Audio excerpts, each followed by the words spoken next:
Hello, and welcome to Season 5 of the Your Neurodiverse Relationship podcast. I'm Jodi, Carlton, your host, and I'm a neurodiverse relationship expert. But like so many of you, I've been on my own journey of discovering and understanding neurodiversity, both in my personal life with my family members and even myself, and professionally as a therapist and now relationship coach to people around the world. I'm often asked, can neurodiverse partner relationships actually work? And the answer is absolutely they can. Just like any relationship, there are core variables that influence whether or not you'll thrive as a couple. Neurodiverse relationships are no different, but they have the added layer of being neurodiverse, where one or both partners is neurodivergent. So this season, I've got a lineup of couples and partners who are in neurodiverse relationships that are working. They get real personal with me about the challenges they have faced and how they've overcome those challenges in their relationships. Let's get started. Hi, folks. Join me today for part 2 of my chat with Dan and Stephanie Holmes about how neurodiverse couples make it work. Dan and Stephanie are experts in this field of neurodiversity as well, and they are a couple who's making it work. And if you missed my part 1 chat with them 2 weeks ago, be sure and go back and listen to it. There's some real gold nuggets there, and you're also going to enjoy the conversation today as well. Stephanie, you mentioned the boundaries that you set with yourselves about when you went on the walk. You said, okay, we know this is a triggering topic, doing something physical where we're actually, we're walking, we're side by side, we're looking ahead. You've learned how to have those conversations in a way that is calming to your nervous system, or at least not triggering to your nervous system. And then also set a time limit or a boundary to it. We're going to talk about it till we get to the end of the street and back, and then we're going to stop. And, I've said, use timers, use some kind of boundary.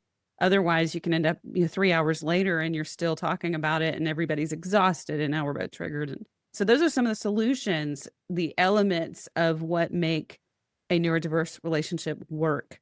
Shifting gears a bit, unless there's anything else you want to respond to what I just said.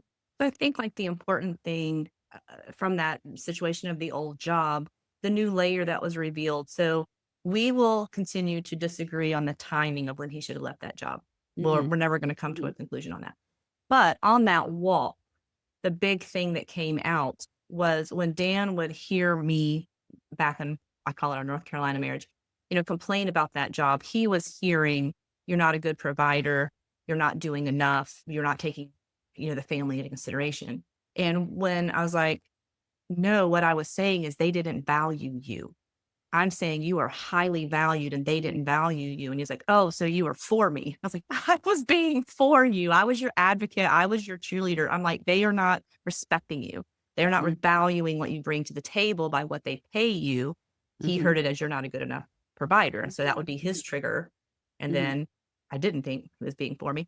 But as we kind of had that discussion, he's going to be like, well, there were things I was trying to do in that job and more skill sets. And that's why I stayed longer. And I was like, okay, I see that. I still wish you would have left sooner. However, the thing we have come to, the new information is I was for you the whole time. And I thought you had a lot of value that I didn't think was being recognized by that particular company. Then I was like, oh, okay, you were for me. And I wasn't getting that you were being for me and cheerleading for me. I was getting, you were nagging me or criticizing me. And so that was the piece that came on, the layer that came off, and then we'll continue to disagree about that job. And that's okay. It's okay.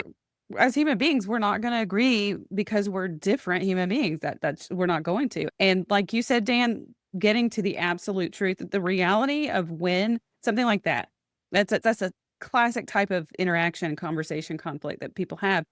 When to leave a job, there is not an absolute truth. There just isn't. And even though we believe our own to be the most, what makes the sense the most, it is a truth for us.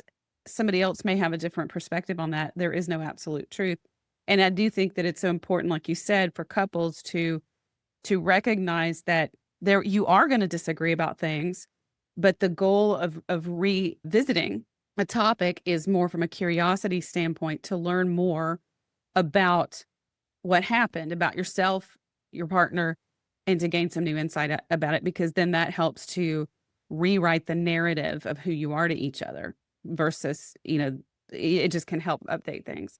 So before you switch off to the next topic, I'll add one more thing to this. What has been valuable is my perception change of conflict. So conflict was originally something you defeated, right? Okay. Here is a thing, we are in conflict, so let's go smash it with the logic hammer. Conflict over, back to normal. And let's take this particular situation. I have learned to accept conflict, unresolvable conflict, as a point of, and I'll keep using the word conflict, but I'm not sure I really mean it that way, as a way to recognize that both folks offer something of value in the situation. And if I always dismiss conflict or smash it with the logic hammer, I'm losing value in the other person's perspective that, frankly, they might as well not be there. And the thing that I see, well, the stuff I can't see that the other person can now gets lost. Mm-hmm. So if let's use a ridiculous analogy. Let's play pretend we go through life hugging, both figuratively and physically. That particular position allows both people to watch all directions. If I then discount or don't allow a hugging position, this is ridiculous. If I don't allow a hugging position throughout life, figuratively and literally, I am now dismissing an entire perspective of especially what I can't see. Mm-hmm. Mm-hmm. And frankly, that's illogical. But more than that, it is dismissive to the other person. It is negating, biblically half of a oneness and ignoring a gift given from the origin of time. So that, if you're looking for, what might be a good learning, it is accepting the fact that the other perspective, especially when unresolved, is still a valid, and I'll use her phrase, in that particular position, it is hopefully believed that you're for each other or else you wouldn't be there. Yeah, that's a question I ask my clients a lot is, do you really believe that your partner is against you and wants you to be harmed? And most of the time the answer to that is no. But I don't think your hug analogy is ridiculous. I think it's beautiful. I think it's wonderful because you're right. We cannot see what we can't see. We can't see behind us. We can't see what's out of our frame of reference, but someone else can see other things. And we may at times be standing side by side looking in the same direction or slightly differently. But when we have differences, because like you said, conflict is about opposition. And so when we have differences and we're looking different, we have different perspectives. I think what you just said is so powerful that if I don't embrace literally in a hug, embrace my partner's perspective as valid, then I'm also completely missing so much that I can't see myself. And then that in and of itself makes us more vulnerable. And whereas as a couple, when we have those different perspectives, it makes us stronger if we can embrace that reality that you just said, that my perspective is one that my partner may not be able to see, but then her perspective or his perspective is something that I can't see. So we need to work together. This is an opportunity for work together. I love that. I love that. And that actually segues right into my next topic is faith. You mentioned faith, and I know that's something that's your sub niche, your subspecialty. What would you say as far as faith goes? You've already mentioned, Stephanie, at the beginning, the biblical traditional type marriage. What would you say have been some of the biggest challenges? That's one that you've already noted or that you've even seen your clients that stem from their faith for neurodiverse couples. On the one hand, it's like faith. I'm actually going to change it to religion for a moment. Okay. Religion and religious beliefs can be a two-edged sword. Usually, as Dr. Tony wrote in the foreword of our book, it was probably a similar interest that drew us together as a neurodiverse faith-based couple, specifically of maybe a denomination or a faith belief system. We shared that in common, which is, why we got together.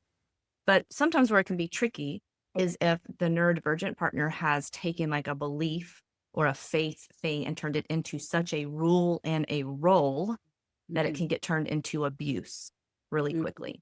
Taking a verse out of context, cherry picking. That can come from any religion, not just Christianity, just kind of taking one thing that this text says about a woman or a man or relationship and then building your whole like marriage theology around it. That can be really problematic in some of our couples. And it could be problematic whether it's the woman who's on the spectrum and like she believes she can't leave an abusive situation because it's not an affair and she's stuck in a really black and white, well, this is not adultery, so I just have to suffer for the sake of my religion to keep this marriage. So sometimes a neurodivergent woman is stuck, in those things. And then if it's a neurodivergent man who believes that being the head of the house is more of a patriarchal, authoritarian, it's my way or the highway thing, and you're stuck on it's only my perspective. Though one way, there's a faith out there called, or a belief about called complementarianism. So what that's supposed to mean is that you complement each other with each other's gifts and skill sets in the marriage. But this autistic man I was working with who came from more an authoritarian background, I was like, well, talk to me about what you think a complementarian means. He's like, well, it's like I'm 51% and she's 49%. So if we disagree, like I make the decision because I've got the extra percentage points. But as he The kept extra stock talking in the about it, company. Yeah. as he kept talking, is like, so I really don't need her 49% because in the scheme of things, I'm going to do what I want because I'm the head of the house. And so like just what Dan just said, like that 49% of her perspective, even according to his own thing, like I don't need it. I don't need to seek it out. I don't need to find out about that because I've decided we're not going to spend the money on that. I've decided it's not important and I'm the head of the house. So you have no voice. And that's where it can get really extreme. And so in our book, we talk a little bit about that. We talk about some of the verses that are kind of clobber verses that can get turned into abuse. And then sometimes in some situations, the religious organization or system is supporting that. And that makes it an even more difficult situation for a neurodiverse faith-based couple. Yeah, I think that what you just said about the 51-49% kind of speaks back to what Dan, you said, is if my religion and my belief, my value system is that I'm the final authority on a decision. And like this man that you worked with is saying, so why listen to my partner? What you were saying, Dan, is because my partner has a perspective that I don't have at all. And so as the person making those, who as a family, we've decided I'm going to make the decisions. It's now my responsibility to listen to my partner. If I don't, then I'm really missing a huge chunk of information and data in order to make my decision. Yeah. So as a neurodiverse Christian couple, for you personally, what have been some of the bigger challenges and what solutions have you found that have helped you in your marriage? You want to go first? I've talked a lot. I'll go back to the perspective conversation, accepting that there's maybe, I'll be extreme again about it again, that the King James is not the only definition of the particular verse, right? There is a more than literal, that 7-word or however many verses, there's context going on there just as much as you wouldn't read a book or assess the situation or anything else without considering what else is going on in your everyday. You should also apply that same activity to what you're reading. So if you read it and you don't consider contextually who the writer is, when the writer is, who's the audience of that particular thing, then your chances of misinterpreting are much higher than otherwise. That's probably, from a perspective, something that has been valuable because I hadn't always considered it that way. The English words were ridiculously the real words, and not given consideration to the original text or, even the original context. That's probably the biggest thing, using that perspective idea to biblical interpretation. And in that regard, one thing we haven't really talked about a lot is this seems to sound ridiculous too, is talking about the value of people, which in a Christian context should be automatic, but mentally it isn't always automatic. It is, well, I've got a perspective, let's run with it. And if the people aspect, let's forget the logical aspect of it, the people, just the humanity of it is missed. And there's a lot of humanity in scripture that is easy to miss because it is so far away in both time and geography from, well, at least here in the US. And it is words on a page, not, walking through the mall, seeing actual people, kind of an idea. But it's easy to disconnect all of that. It's easy to disconnect the humanity, the feelings, let's take a highly emotional situation, the lady caught in adultery or the woman at the well. Both of those were highly emotional situations. But from a plain reading, if you're just reading it through to get the story, it's very easy to lose the humanity in it. What was really going on at a human level? That takes a separate reading, takes more than one reading, and being able to do that on purpose. Okay, I'm going to leave. I'm going to forget to, I'm not going to consider the details in this read. I'm going to consider the humanity in this read.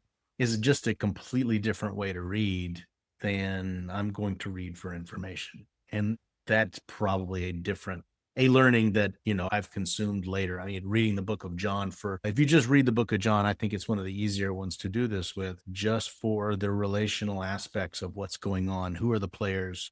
What do they know? Who do they know? That kind of thing. If you read it for that particular reason, only from a relational perspective, and make the facts be secondary, you'll come away with a humanity of that activity. You'll learn to read between the statements of, they were in this city, they went to this city. And if you do the math on how far those cities were apart from walking, you realize that they didn't just quit talking about this and start talking about that. There was a long time between that to where they were on the road goofing off or doing whatever it was they were doing.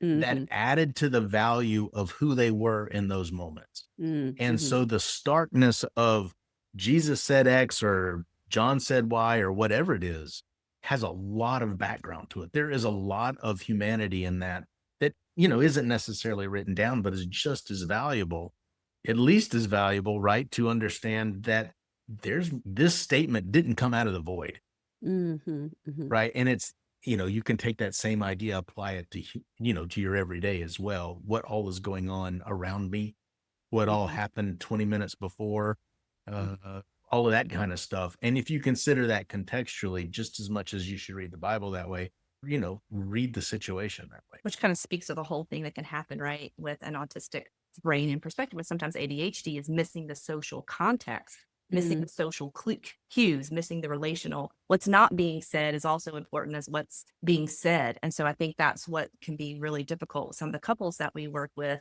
is when one person is set on, this is what the words literally say. And I know I can go back to the ancient Hebrew or Greek and I can prove to you, versus like, okay, but what was happening relationally in that situation? So we'll have a lot of people who are very knowledgeable, better in theology and ancient languages and ancient maps than we are, but they cannot apply the principle of love your neighbor more than yourself, or how to be kind even when you disagree. Like a big concept in Christianity is the fruits of the Spirit: love, joy, kindness, patience. Okay, let's just say we're going to focus on those 8 or 9 things. Forget about what you think these other things mean. Like, what if you were just loving, kind, patient, long-suffering, building joy in your relationship? Let's just start with some basics that we should have learned like in Sunday school. That's way more important than you knowing the ancient Greek and what biblical map and geography that I don't know, because sometimes they want to argue with me on that. I'm like, no, what, we're back to kindness. Let's just go back to kindness. We're going to be kind. I don't know. And I know what I don't know. So let's get back to just being nice. How have you two seen your relationship evolve as you've started to understand these concepts more and more? So I don't want to use the word deconstruct because that's got a very negative connotation. I think what we have done is reconstruct. As a couple, we began to look at like, what were things that were taught that's probably just some preacher's personal opinion. What does actually the text say? How did we come to the beliefs that we hold? Like, why did we believe that so strongly? Because there were times in the marriage I was doing things to, quote, submit to Dan, when he was not even asking me to do that, but I was following the script of what I've been told. So if you have a need or whatever, and he doesn't pick up on it, then you just have to swallow it and move forward. And it was causing resentment. It's like, I never told you couldn't do that, or you couldn't go there.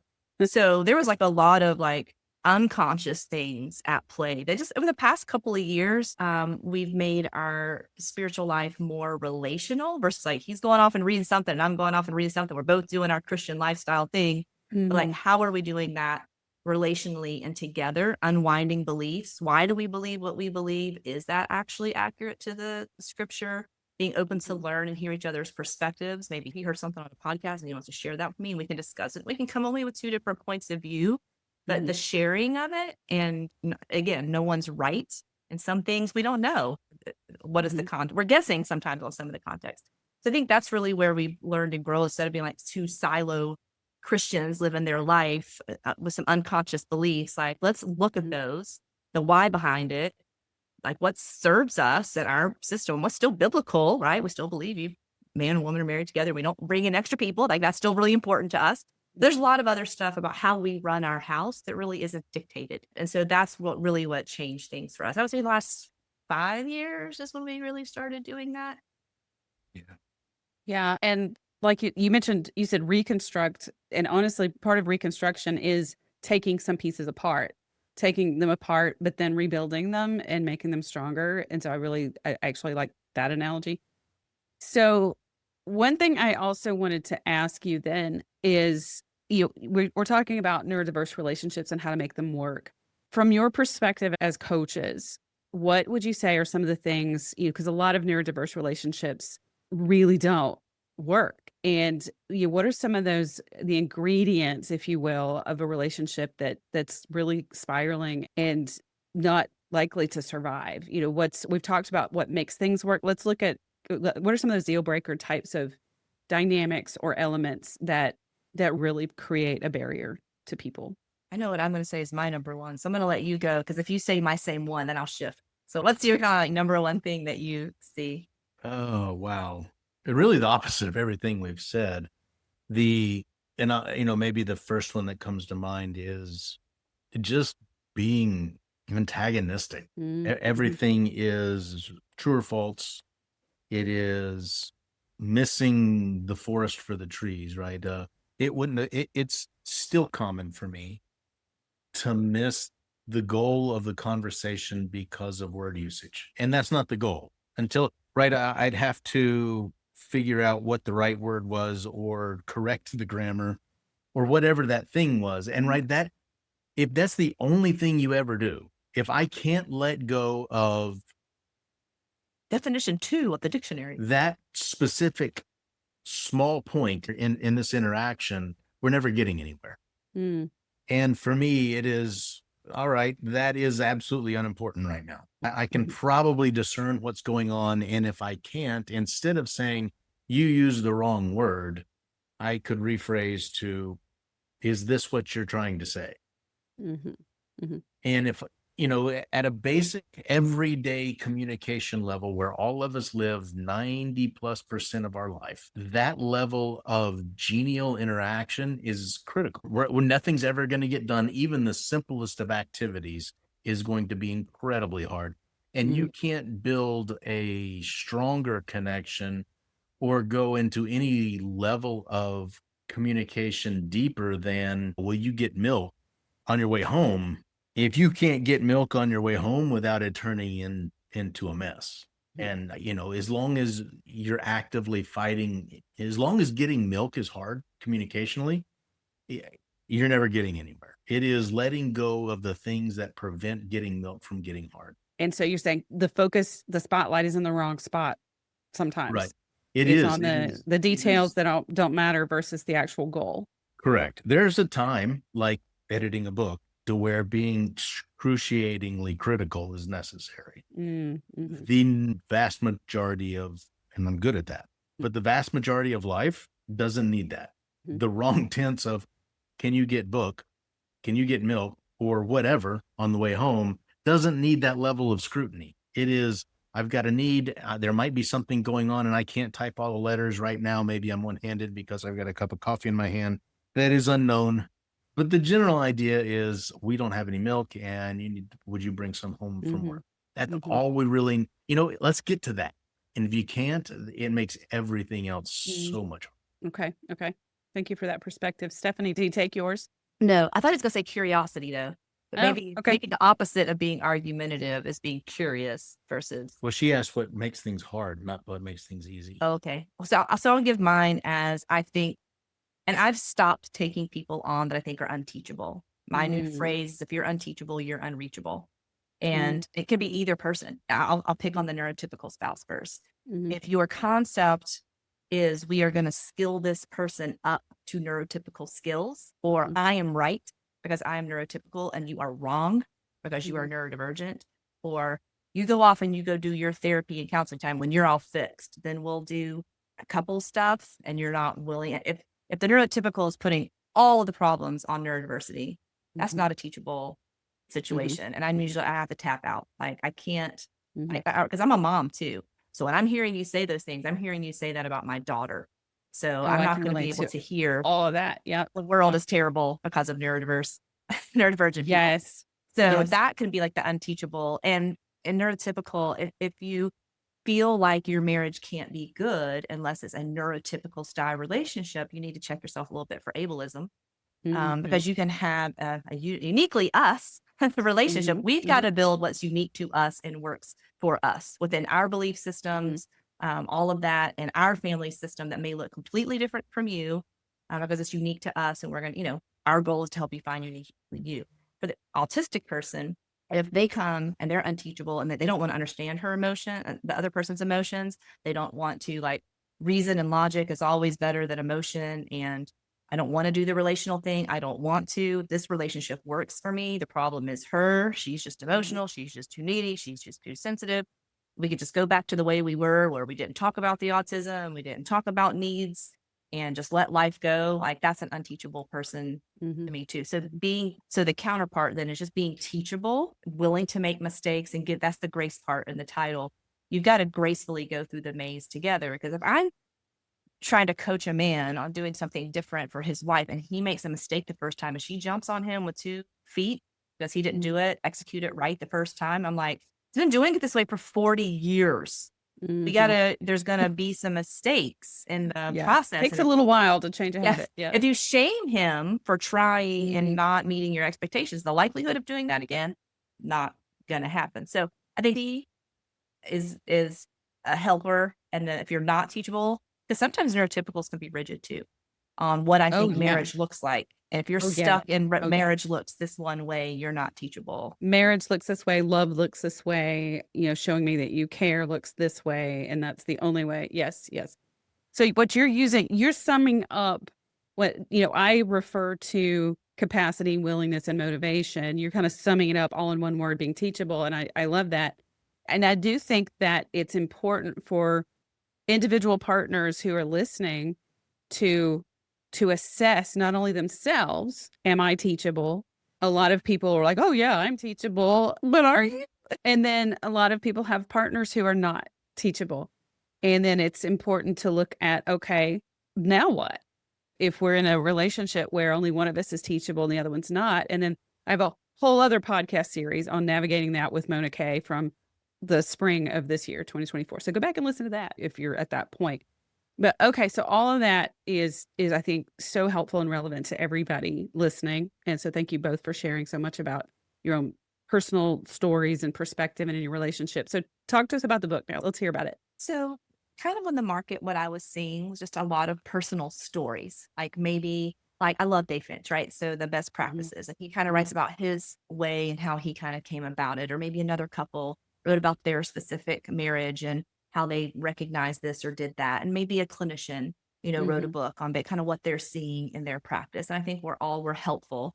But I wasn't seeing anything that really talked about what research is showing on a bigger space. And so what I think makes our book unique is it's got a threefold thing. One is the first section of the book is research. What did we find in the 300 people that we surveyed about what autistic people find is connecting, what neurotypical people find is connecting, what brings satisfaction for each person, where can they collide, where can they build, and then I did interview women on the spectrum. So I know there's way more types of neurodiverse relationships. The book is already 379 pages, but we did talk about, like, a neurodivergent man to a neurotypical woman, a neurodivergent woman to a neurotypical man. And then there's some nuances when both are on the spectrum.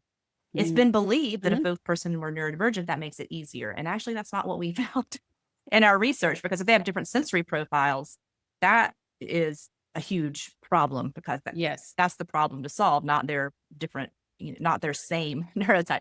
So the first section of the book, I say, is the research. We kind of add in then our personal story, but our personal story is not the crux of the book. We wrote another book as a family that's our personal story. We talked about maybe how we applied, maybe 5 pages in and of the chapters are like our personal story. The second section of the book is like, what can change? What can change with plasticity? What can change with boundaries, social communication, executive function, accommodations? And we invited people who were experts in that space, an SLP, someone who works with executive function, to write that particular chapter on social language problematics and why that creates difficulties. Here are some tips. Here's some practical solutions. Here are some personal stories, to illustrate that. And then section 3 of the book is kind of sad. And this is kind of where we bring in the religious stuff that could be abusive. And it's kind of like, if you don't change things, Tiny Tim, this is Tiny Tim's future. If things remain unchanged, you will end up in divorce. Someone is being abused. Both people could be traumatized. And then people have to make decisions on the next step. And maybe this is not a relationship that's sustainable for one or both parties. And that can be really difficult for people of faith to think about if they have the adultery only mindset. So we do bring in the aspects of different types of abuse: financial, emotional, psychological, spiritual, domestic, all the different types that could be going on. And it's our opinion that unintentional abuse is still abuse. If I did it unintentionally and then you say, hey, this happened, and then I fixed it, but if I keep doing it, despite the fact that you keep telling me that it's hurting you and abusing you, that's abusive to me. Well, and that conversation's come up a good bit on, I had a video about that really blew up on my YouTube channel, and 100% agree with you there. Unintentional abuse is not abuse until those first few incidents when you just really don't know you're hurting somebody. That's not abuse. But once you've been made aware of it and you've been told, and it's now a pattern, and you are intentionally choosing to continue doing or saying the things that you're doing that someone else is saying you're hurting me, then yes, it's no longer unintentional. You're choosing something that someone is telling you is harming them. So I totally agree with you on that. So it sounds like the book really, I love the fact that you included the research and you surveyed other couples. You looked at what has worked, what hasn't, what are some of those ingredients like we're saying. And I do think it is important. There's a whole kind of, unfortunately, polarizing mindset out there of kind of an us versus them, autistic versus non-autistic. And I actually see some people saying, I would never, I'm only going to stick with my own kind. And it's like, yeah, but, even neurotypical relationships have their own set of issues. Autistic also have their own set of issues. And I think it's so damaging to have that polarizing type of mindset, because really we're all just human beings. And what we want to do is, like you said, Dan, is look at the humanity of who we are, the context of who we are, what made us who we are, our genetics, our values, our beliefs, all of it. And then figure out, what's causing the difficulties and how do we fix that. And I love that you surveyed people, looked at the research, looked at a lot of the solutions, brought in professionals who are experts in those fields, because the reality is some things we can work on. Like you said, the brain is, you talked about neuroplasticity. My first subspecialty years ago was brain injury. And so, I worked with people who'd had traumatic or acquired brain injury and saw that happen, as the brain healed itself. Now, autism is not an injury. Autism is a different brain. A traumatized brain is a different brain. An injured brain that's had a blunt force or stroke is a different brain. The takeaway, though, is that the brain has the capacity to change some things, not all things, but some things. You said, neurotypicals can be rigid in their thinking. Those who are saying, don't get into a neurodiverse relationship. Don't get into a relationship with someone who's autistic. They'll never change. I ban the word they almost fully in my Facebook group. I'm like, we're not going to refer to a group of people as they, because they are all individual human beings that have a different set of capacity and different set of everything. So, well, once again, thank you so much, you guys. It's always a pleasure to talk to both of you. I learn from you every time. Any nice words of wisdom for our listeners? So your last statement, I'll conclude with from the beginning, well before I think even I was diagnosed. I viewed our niche, autism, well before the word neurodiversity entered our lexicon, that it really is a microcosm of humanity. The whatever normal is anymore still has its own level of different. We each grew up in a different family. We possibly grew up in different parts of the globe. We're different ages. We had different friends. We like different foods.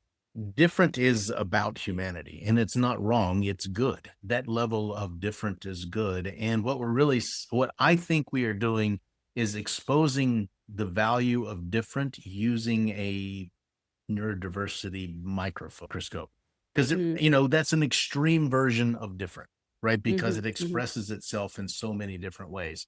Many times it's expressed in negative ways, right? We've got conflict. Mhm. But the reality is if you're in whatever normal is and you're not embracing what's different, you're probably missing a lot of the richness in that relationship. Yeah, no, I love the way you just summarized all of that. Thank you for that, Dan.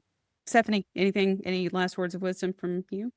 I think just for both people, if you'll take on a growth mindset, like who Dan and I were when we first got married to who we are almost 30 years into marriage, like we have changed as people, and that is a good thing. Mhm. And sometimes needs change and wants change. And we both decided to learn skills. We both decided to level up our skills. I think that growth mindset versus a fixed mindset, like it's Mhm. just, and it can look like to the neurodiverse person, like it's good enough. I don't need to learn new things, but I'm willing to let them learn new things. And so that could be fixed, especially in our world. A neurotypical woman can get so fixated on what the perfect Christian marriage looks like and can get Mhm. fixated on what that looks like based on what the top selling books are. And it's like, they did not survey neurodiverse couples, so coming from a fixed mindset and that there's never an arrival. We continue to learn. We continue to go to Mhm. Mhm. conferences. We continue to study. We continue to learn each other. There's no like, we've arrived at a satisfaction place, so we are done.